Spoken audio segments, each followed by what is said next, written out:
Et ce résultat, pour moi, est honorable.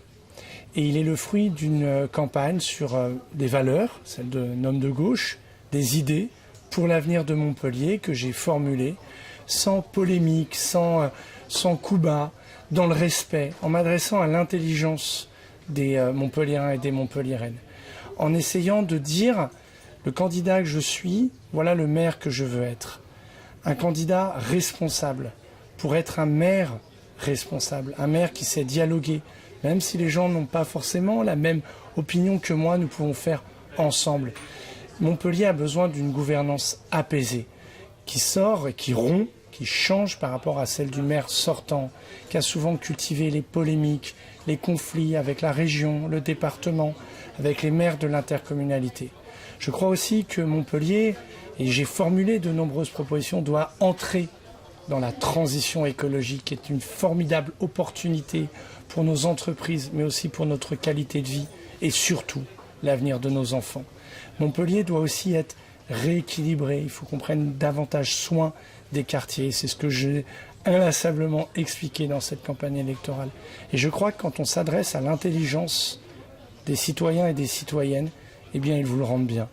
Et par le résultat que j'ai obtenu au soir d'un premier tour dans un contexte difficile, eh bien, je crois qu'on peut faire une campagne sur les idées avec sérieux et obtenir un résultat honorable et qui me permet, à condition, et c'est la responsabilité que je prends, de rassembler la gauche, mais aussi, au-delà, les hommes et femmes de bonne volonté pour que, eh bien, demain, il y ait une alternance et que j'incarne un maire qui protège, un maire qui rassemble, un maire qui apaise et qui est à la hauteur des défis qui attendent Montpellier. Justement, vous parlez de rassemblement. Vous avez une petite idée des gens que vous allez appeler, que vous allez contacter? Naturellement, j'ai d'abord fait des débats. On a beaucoup de candidats se sont exprimés et j'ai trouvé qu'il y avait beaucoup de respect entre nous et on avait en commun cet amour de Montpellier, chacun avec notre style et nos sensibilités.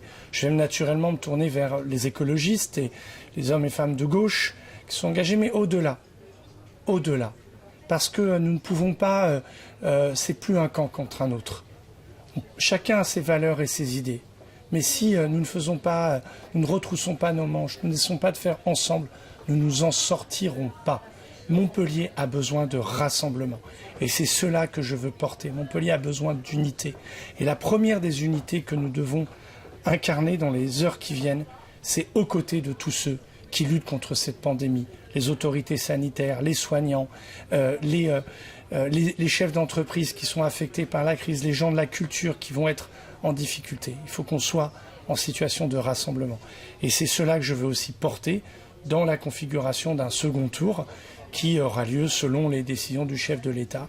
Et c'est lui qui agira en responsabilité. Vous êtes prêt à tendre la main à M. Altrad, par exemple? Écoutez, moi, je constate qu'il a fait un score. Je parle à ses électeurs, je lui parle à lui également.